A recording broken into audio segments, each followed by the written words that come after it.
My name is Bella, and life has a way of teaching you who's really in control. Not long ago, I would have eagerly told anyone about my marriage to Willie, brimming with the joy of a newlywed. I truly believed that leaving my promising career at Ventic Tech to focus on our marriage was the right decision. Love, after all, is supposed to be worth more than money, isn't it?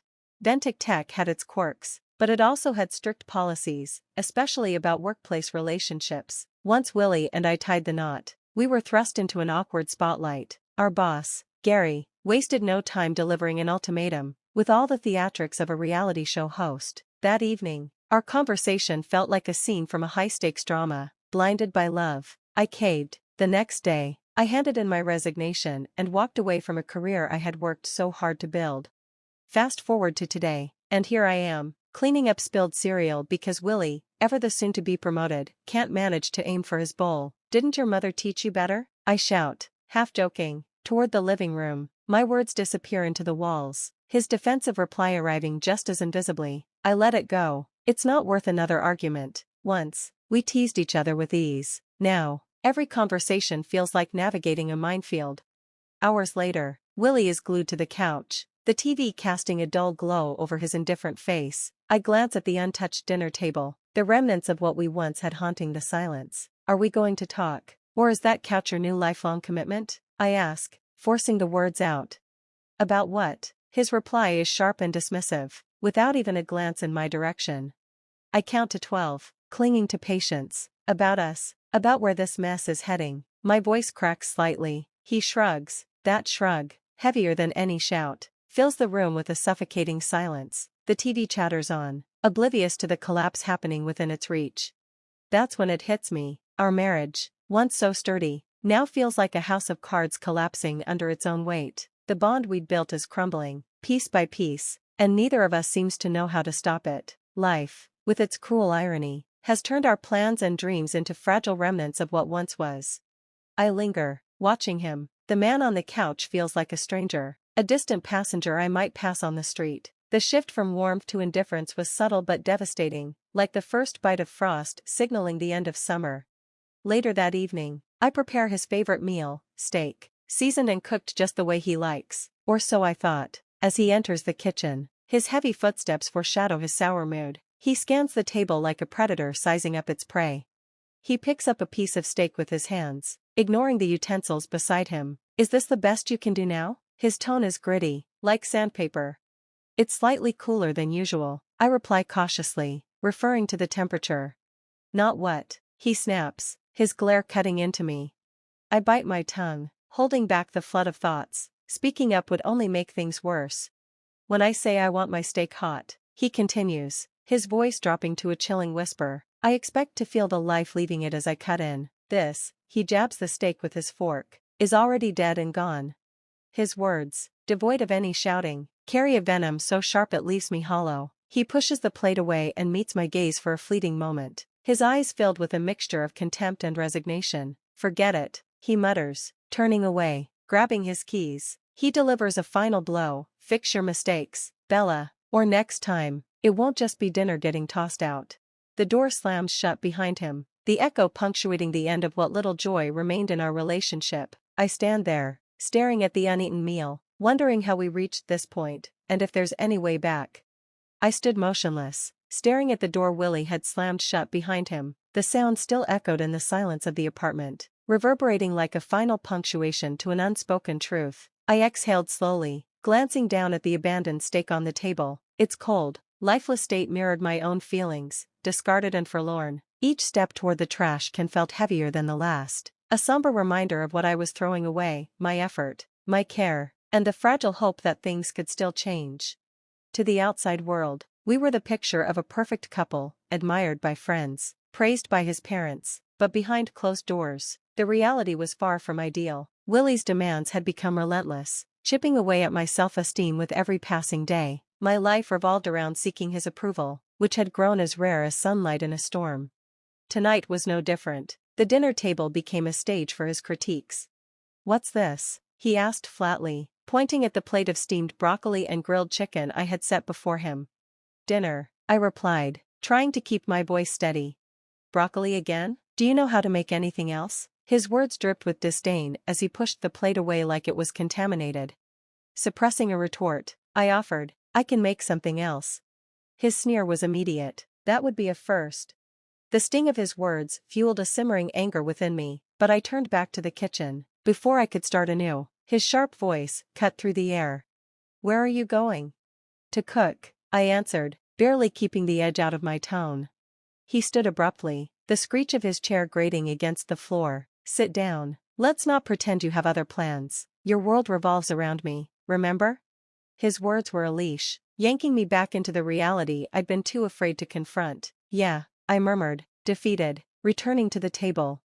Later that night, as silence filled the apartment, I lay awake, staring at the ceiling. The weight of unsaid words and unmet dreams pressed down on me. This wasn't a partnership, it was a prison, built on dependence, fear, and a facade of perfection. But life has a way of intervening in unexpected ways. One cold, ordinary day, I slipped on a patch of ice while carrying groceries. Pain shot through my leg, sharp and unforgiving. A few bystanders rushed to help, their concern a stark contrast to the indifference I had grown accustomed to. At the hospital, a doctor confirmed what I already suspected: my leg was broken. "It's broken," he said matter-of-factly, as if announcing the weather. The real pain wasn't from the injury but from the dread of telling Willie. I sent him a text, "Broke my leg." At the hospital, his response never came. That night in the hospital was cold and lonely. The nurses were efficient but distant, and the stale coffee did little to warm me. By morning, I was discharged with crutches, a cast as stark as the snow outside, and a pile of instructions. Willie was waiting when I got home, his face stormy, no concern, no questions about how I was feeling. His first words were, "Where's dinner?" Standing there on crutches, my leg immobilized, something inside me snapped. "What do you think happened? I went dancing? Look at my leg," I yelled, my voice cracking under the weight of all I'd held back. He barely flinched. His only response was a dismissive wave of his hand as he turned away, muttering about how I should have been more careful. In that moment, the full extent of his selfishness and neglect hit me like a tidal wave. The life I had tried so hard to salvage wasn't just broken, it was unsalvageable. Willie's tirade made his feelings painfully clear. My broken leg was, in his eyes, an inconvenience I had inflicted on him. "You always have excuses," he spat bitterly. "You can't even do the one thing you're supposed to, can you?" I stared at him, astounded. After a harrowing night in the hospital, his only concern was dinner. The sheer indifference stung more than my injury. The air between us felt as cold as the ice I'd slipped on. A chilling confirmation that this was more than a physical wound, it was a fracture in our relationship, one that had been forming for years. Despite my trembling hands and aching body, I limped to the kitchen and began preparing dinner. Each step felt like an eternity, a cruel mockery of my efforts to maintain normalcy. Near the trash bin, overflowing from a day of neglect, I hesitated. I knew Willie wouldn't let it go. "What's this?" he barked, his sharp tone cutting through the tension. "You're home all day and can't even handle the trash?" He stormed over, fury radiating off him, and with a swift kick, he sent the contents sprawling across the floor. "Clean it up," he commanded. My hand shook as I knelt down, not from the physical pain, but from a deeper, more profound hurt. That night, sleep eluded me as his harsh words echoed in my head, mingling with the hot sting of tears. By morning, nothing had changed except my resolve. The kitchen table was now adorned with divorce papers. As the coffee dripped in the background, Willie stumbled in, bleary-eyed and reeking of alcohol. "Morning," he growled, his voice rough. "What's for breakfast?" Without a word, I pushed the papers toward him. He glanced down, his lips curling into a mocking smile. "You serious?" he scoffed. "As a heart attack," I replied, my heart pounding but my voice steady. He laughed, loud and dismissive. "You ain't got the guts."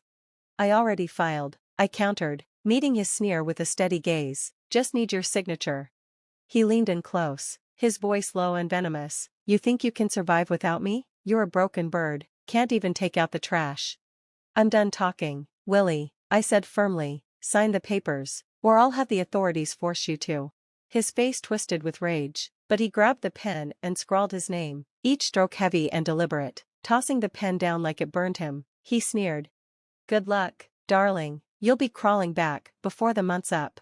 But I wouldn't, I couldn't. This was my line in the sand. The moment I refused to accept any more of his cruelty, despite everything, I smiled. Those signed papers felt like my first step, on crutches, maybe, but toward a better life. Crawling's not my style, I murmured. The next morning, an eerie silence greeted me. Over coffee, Willie casually mentioned the property split. Got a lawyer, he said, his tone as commanding as ever. You coming with me? Still healing, with my choices seeming limited, I nodded. Willie helped me into the car, his actions oddly gentle as he propped up my cast. Everything felt strangely normal as we drove, the city skyline shrinking behind us like a distant memory. Suddenly, he pulled over to the side of the highway. The tire might need air, he mumbled, stepping out to inspect it. Leaning heavily on the car, I followed, unsure of his intentions. He pretended to fuss with the tires, his movements calculated. Then, without warning, he jumped back into the driver's seat. Before I could react, he hit the gas and sped off, leaving me stranded. I stood there, stunned, watching his car vanish down the highway, the sound of the engine fading into silence. I gripped my crutches tightly, disbelieving but strangely resolute. Alone on that desolate stretch of road, I realized this wasn't the end, it was the beginning of my freedom. I pulled out my phone, hit record, and called him in desperation. Willie's voice came through cold and smug. Come back, I yelled, my voice cracking with frustration and fear. He just laughed, a harsh, mocking sound. This is what you get for trying to divorce me, he sneered before hanging up. The line went dead, and I stood there, the taillights of his car fading into the distance, alone on the side of a desolate road. The winter chill gnawed at me, a cruel echo of my abandonment. Cars sped past, their drivers oblivious to my plight, their indifference stinging as much as the icy wind.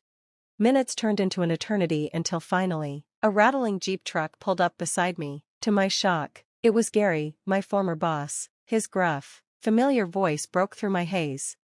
You look like hell, Bella, he said, his concern cutting through the cold. Why didn't you call someone? I shrugged, the weight of the day pressing down on me. Thought I could handle it, I murmured, ashamed of how wrong I'd been. Gary's expression darkened. He left you here, with a broken leg? That man's a coward, he growled, helping me into the warmth of his Jeep. The drive to Ventic Tech was quiet but heavy with unspoken understanding. Gary guided me into his office, where he handed me a steaming mug of coffee. The warmth seeped into my frozen hands, thawing both my body and my spirits. Thanks, I said softly, taking a sip. Gary paced, his agitation evident. I can't believe that bastard, he muttered, more to himself than to me. Then, turning to face me, he asked, what are you going to do now, Bella? I don't know, I admitted, the uncertainty of my future looming large. He leaned forward, his expression serious. We need you back here. The team hasn't been the same since you left. A flicker of hope sparked in my chest. You serious? As a heart attack, he replied. You're the best we ever had. I should have fought harder to keep you. I glanced down at my cast. Might be tricky with this.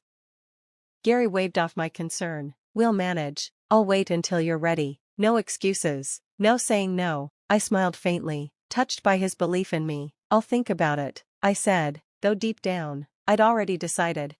The tension in the office was palpable as Willie stormed in the next morning. His boots thudded across the floor with less certainty than usual. When he saw me standing beside Gary, his face paled before quickly hardening into a sneer. What's this about? He barked, his voice edged with defiance.